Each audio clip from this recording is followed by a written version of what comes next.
Assalamualaikum warahmatullahi wabarakatuh.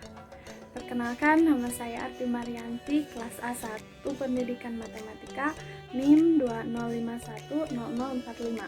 Di sini saya akan sedikit menjelaskan tentang pengertian pendidikan psikolog menurut para ahli. Assalamualaikum warahmatullahi wabarakatuh. Perkenalkan, nama saya Fauzia Lestari dari kelas A1 Pendidikan Matematika dengan NIM 205100004.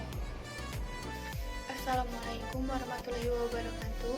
Perkenalkan, nama saya Ulan Mutiara Sari dari kelas A1 Pendidikan Matematika NIM 200510028.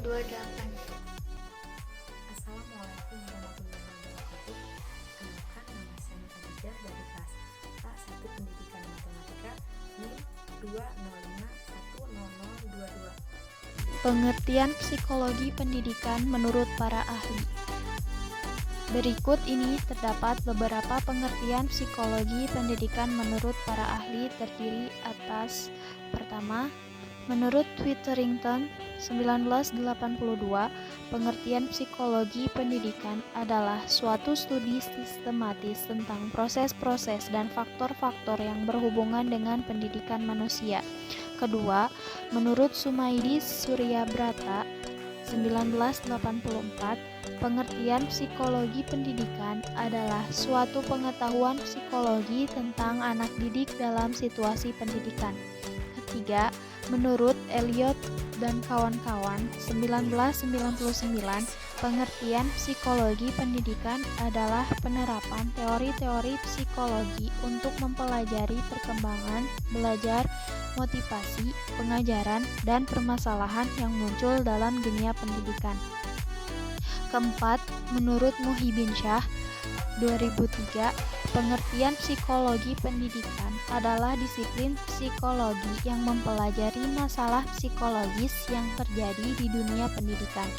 Yang kelima, menurut Tardif dalam Syah 1997-13, pengertian psikologi pendidikan adalah suatu bidang studi yang berhubungan dengan penerapan pengetahuan mengenai perilaku manusia dalam berbagai usaha kependidikan. Keenam, menurut Barlow 1985, pengertian psikologi pendidikan adalah suatu pengetahuan berdasarkan riset psikologi yang menyediakan serangkaian sumber-sumber untuk membantu seorang guru dalam proses belajar mengajar secara lebih Psikologi pendidikan. Psikologi adalah salah satu bidang ilmu pengetahuan dan ilmu terapan yang mempelajari tentang perilaku, fungsi mental, dan proses mental manusia melalui prosedur ilmiah. Psikologi pendidikan adalah cabang dari ilmu psikologi yang mempelajari tentang karakteristik individu dalam perkembangannya, dengan tujuan untuk mengembangkan pengetahuan dan metode untuk mempelajari proses belajar mengajar pada situasi keseharian yang sesuai dengan tingkat usia dalam lingkungan pendidik. Konsep dasar psikologi. Konsep dasar psikologi adalah gagasan-gagasan mengenai sesuatu yang menyangkut tentang tingkah laku manusia dan lingkungan sekitarnya melalui pengalaman-pengalaman yang dialami. Psikologi menyentuh semua aspek kehidupan manusia dan dipelajari untuk lebih mengenal diri sendiri dan orang Teori lain. behavioristik adalah sebuah teori yang dianut oleh Gage dan Berliner tentang perubahan tingkah laku sebagai hasil dari pengalaman.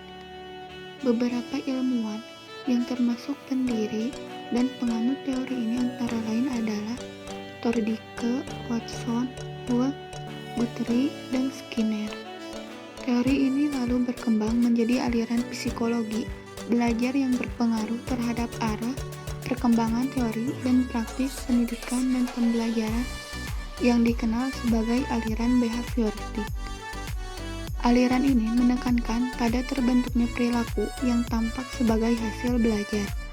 Teori behavioristik dengan model hubungan stimulus-responnya mendudukkan orang yang belajar sebagai individu yang pasif. Respon atau perilaku tertentu dengan menggunakan metode pelatihan atau pembiasaan semata. Munculnya perilaku akan semakin kuat bila diberikan penguatan dan akan menghilang bila dikenai hukuman. Teori kognitif menekankan cara-cara manusia berinteraksi dalam alam sekitar dan menggambarkan pengalaman secara mendalam. Menurut Brunner, perkembangan kognitif juga melalui 3 tahapan yang ditentukan cara melihat lingkungan, yaitu secara enaktif, ikonik, dan simbolik. Adapun tahap enaktif 0-2 tahun, seseorang melakukan aktivitas-aktivitas dalam upayanya untuk memahami lingkungan sekitarnya. Artinya, dalam memahami dunia sekitarnya, anak menggunakan pengetahuan motorik, misalnya melalui gigitan, sentuhan, pegangan, dan sebagainya. 2. Tahap ikonik 2-4 tahun, seseorang memahami objek-objek atau dunianya melalui gambar-gambar dan visualisasi dan verbal. Yang terakhir, tahap simbolik 5-7 tahun, seseorang telah mampu memiliki ide-ide atau gagasan-gagasan yang sangat dipengaruhi oleh kemampuannya dalam berbahasa dan logika. Teori humanisme atau teori humanistik lebih melihat pada sisi perkembangan kepribadian manusia atau individu. Psikolog humanistik mencoba untuk melihat kehidupan manusia sebagaimana manusia melihat kehidupan mereka. Mereka berfokus pada kemampuan manusia untuk berpikir secara sadar dan rasional untuk dalam mengendalikan hasrat biologisnya, serta dalam meraih potensi maksimal mereka. Dalam pandangan humanistik, manusia bertanggung jawab terhadap hidup dan perbuatannya serta mempunyai kebebasan dan kemampuan untuk mengubah sikap dan perilaku mereka. Teori konstruktivisme didefinisikan sebagai pembelajaran yang bersifat generatif, yaitu tindakan menciptakan sesuatu makna dari apa yang dipelajari. Konstruktivisme sebenarnya bukan merupakan gagasan yang baru.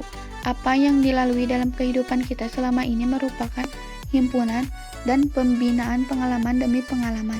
Ini menyebabkan seseorang mempunyai pengetahuan dan menjadi lebih dinamis. Pendekatan konstruktivisme mempunyai beberapa konsep umum seperti 1. Pelajar aktif membina pengetahuan berasaskan pengalaman yang sudah ada. 2. Dalam konteks pembelajaran, pelajar seharusnya mampu membina pengetahuan mereka secara mandiri. 3. Pentingnya membina pengetahuan secara aktif oleh pelajar sendiri melalui proses saling memengaruhi antara pembelajaran terdahulu dengan pembelajaran terbaru. 4. Unsur terpenting dalam teori ini ialah seseorang membina pengetahuan dirinya secara aktif dengan cara membandingkan informasi baru dengan pemahamannya yang sudah ada. 5. Ketidakseimbangan merupakan faktor motivasi pembelajaran yang utama. Faktor ini berlaku apabila seorang pelajar menyadari gagasan-gagasannya tidak konsisten atau sesuai dengan pengetahuan ilmiah. 6. Bahan pengajaran yang disediakan perlu mempunyai berkaitan dengan pengalaman pelajar untuk menarik minat pelajar. Baik, yang pertama yaitu ruang lingkup psikologi pendidikan. Pada dasarnya, ruang lingkup dari psikologi pendidikan yaitu mempelajari semua tingkah laku manusia yang terlibat dalam suatu proses pendidikan. Manusia yang terlibat dalam proses pendidikan tersebut yaitu pengajar atau guru dan murid. Maksud dari ruang lingkup psikologi pendidikan yaitu tentang apa saja yang dibahas oleh psikologi pendidikan. Terdapat ruang lingkup yang luas biasanya membahas selain proses belajar, tapi membahas juga tentang perkembangan, lingkungan, kesehatan mental, evaluasi belajar, dan lain-lain. Sedangkan ruang lingkup yang sempit biasanya hanya melakukan pembahasan yang pada proses belajar mengajar saja. Maksud dari ruang lingkup psikologi pendidikan yaitu tentang apa saja yang dibahas oleh psikologi pendidikan. Terdapat ruang lingkup yang luas, biasanya membahas selain proses belajar, tapi membahas juga tentang perkembangan lingkungan, kesehatan, mental, evaluasi belajar, dan lain-lain. Sedangkan ruang lingkup yang sempit biasanya hanya melakukan pembahasan pada proses belajar mengajar saja. Tapi secara umum biasanya psikologi pendidikan selalu melakukan pembahasan seperti hereditas dan lingkungan, pertumbuhan dan perkembangan, potensi dan karakteristik tingkah laku murid, hasil dari proses pendidikan, dan apa pengaruhnya terhadap setiap individu, higiene, mental, dan pendidikan, menevaluasi hasil dari pendidikan. Adapun beberapa ruang lingkup psikologi pendidikan yang lebih lengkap seperti pengetahuan ruang lingkup tujuan pembelajarannya dan sejarah psikologi pendidikan, lingkungan dan fisik dan psikologi, faktor-faktor yang mempengaruhi dalam proses belajar, perkembangan murid, proses tingkah laku individu, hakikat dan ruang lingkup belajar, hukum dan teori-teori belajar, pengukuran pendidikan, aspek praktis pengukuran pendidikan, transfer belajar, ilmu statik dasar, kesehatan mental setiap individu, pendidikan dalam membentuk kepribadian individu, kurikulum pendidikan sekolah, dan lain-lain. Adapun tujuan dan manfaat dari psikologi pendidikan seperti pengajar mampu memahami masalah anak-anak didik dan sebab-sebab timbulnya masalah tersebut. 2. Memahami perbedaan para murid. Maksudnya setiap individu dilahirkan dengan potensi yang berbeda-beda. 3. Membantu para pengajar supaya menjadi lebih bijaksana dalam membimbing muridnya. 4. Supaya para pengajar dapat menciptakan suatu sistem dalam pendidikan yang lebih efektif dan efisien. 5. Untuk mengevaluasi hasil pembelajaran. Kesimpulannya, dari pembahasan di atas maka bisa diambil kesimpulan bahwa pengertian psikologi pendidikan yaitu suatu ilmu yang mempelajari penerapan teori-teori psikologi di dalam pendidikan. Pada dasarnya, ruang lingkup dari psikologi pendidikan yaitu mempelajari semua tingkah laku manusia yang terlibat dalam suatu proses pendidikan manusia. Yang terlibat dalam proses pendidikan tersebut yaitu pengajar atau guru dan murid.